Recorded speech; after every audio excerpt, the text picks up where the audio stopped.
The stadium in Colorado Springs was overflowing.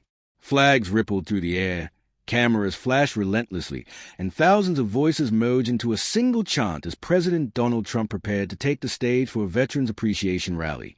The event had been planned for months, a day meant to honor service members and outline future support for military families.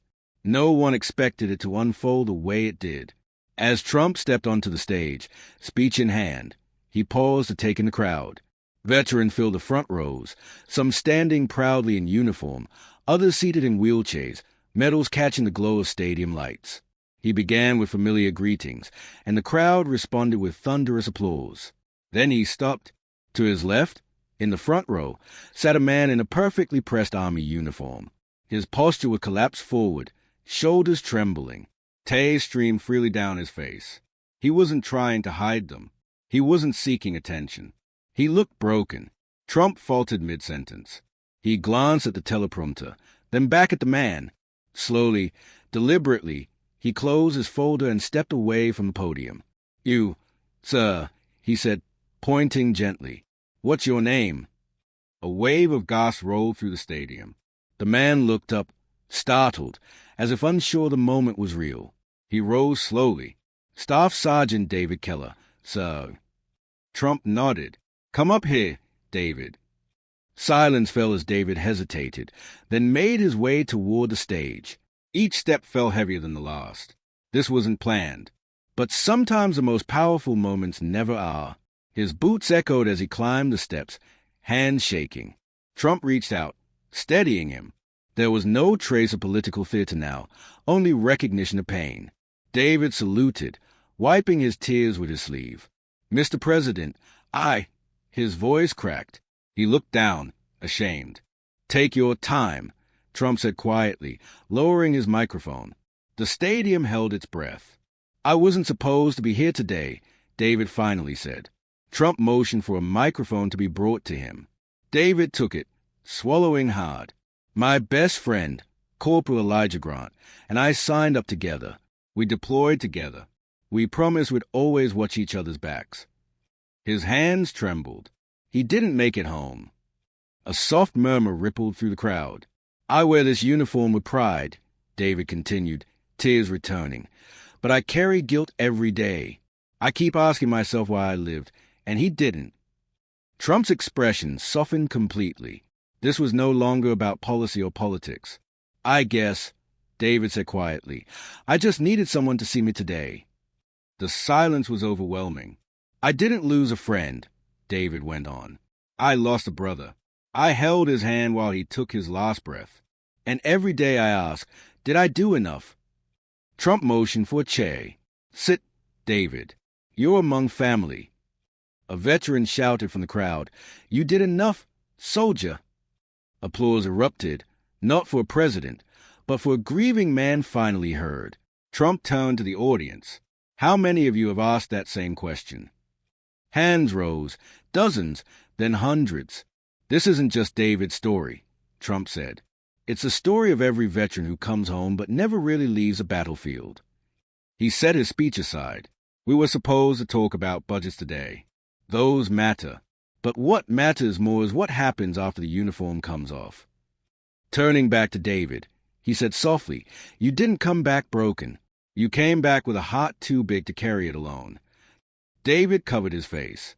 "I've spoken in hundreds of cities," Trump said. "But today, I'm not here to speak. I'm here to listen." One by one, people stood. "I lost my son in Fallujah. My husband did 3 tours. He hasn't slept through the night in years. My daughter came home, but her smile didn't." The stadium became a gathering of shared grief and courage. "I thought I was alone," David whispered. "You're not," Trump replied. David took a breath. "Elijah always made us laugh. He carried pictures of his baby girl in his helmet. He wanted to be a teacher." His voice broke. "Our Humvee hit an IED near Kandahar. I survived. He didn't. His last words were, 'Tell my little girl I love her.'" "I've tried," David said, "but I never found her. I don't even know where she is." Trump leaned in.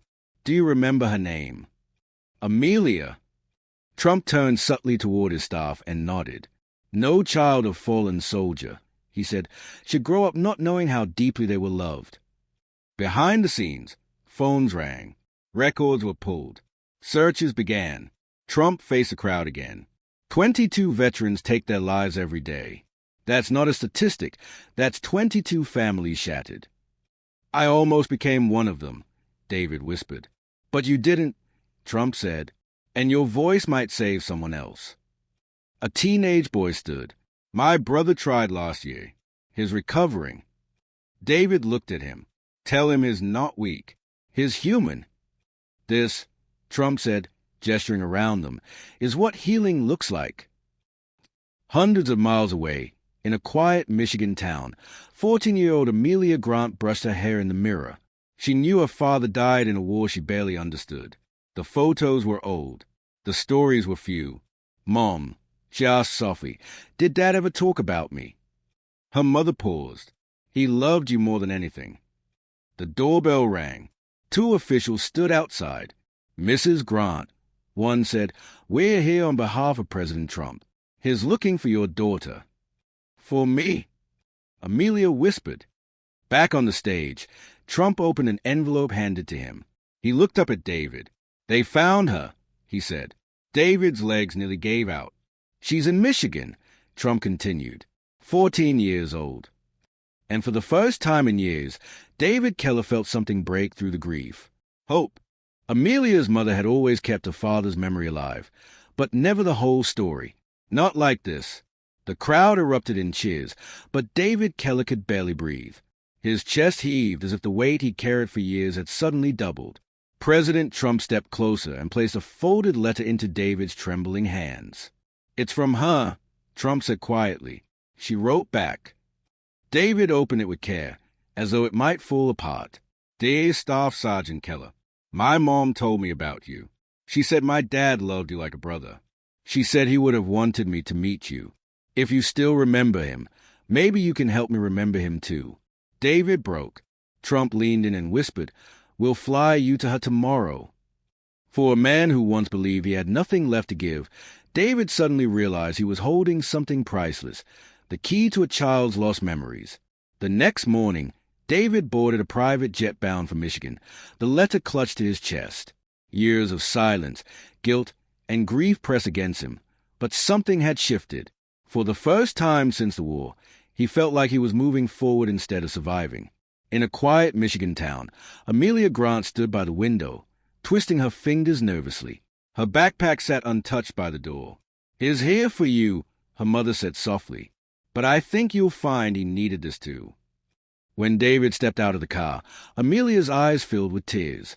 She didn't know this man, but something about him felt familiar, like a memory she hadn't lived yet. Hi, Amelia, David said gently. I'm David. Your dad was my best friend. Her voice shook. Do you remember what he sounded like? David smiled through trembling lips. I remember everything. Inside, David opened a small, worn box he'd carried for 10 years. Photos, dog tags, a journal. I think he meant for you to have this. Amelia opened it carefully. Her father's handwriting filled the pages. Letters written to her, stories about her first steps, dreams for her future. Tears slid freely down her cheeks. David told her about Elijah's awful jokes, his fierce loyalty, how he talked about her every single day. I used to get tired of hearing about you, David said with a soft laugh. Now I wish I'd listened even more. Did you come back after that night? Amelia asked quietly. I never really left your family, David said. I just didn't know how to come home. The next morning, breakfast was quiet, until Amelia asked, did my dad ever do anything embarrassing? David chuckled. Once he tripped while saluting a general and knocked over an entire tray of spaghetti. We called him Pastor Corporal for a month. Amelia laughed, a sound that hadn't filled their house in years. Her mother wiped her eyes. Later, they walked to the park. David pointed to the swing. Your dad used to say someday you'd swing into the stars. He sounds like a dreamer, Amelia said. He was, David replied, and you're the dream he never got to see grow up. That afternoon, as David fixed Amelia's bike chain, his phone rang. I hope I'm not interrupting, President Trump said. Not at all, sir. Your story reached millions, Trump said. People are reaching out for help. Donations are pouring in. You told the truth, and that's what they needed. Then he paused. We'd like you and Amelia to speak at the Veterans Honor Gala in Washington. David looked at Amelia, smiling in the sunlight. We'll be there. The gala hall shimmered with flags and light, but the spotlight belonged to David and Amelia. Sometimes doing enough, David told the crowd, isn't about saving a life. It's about saving a memory. He gestured to Amelia. This is Elijah's legacy. The room rose in thunderous applause.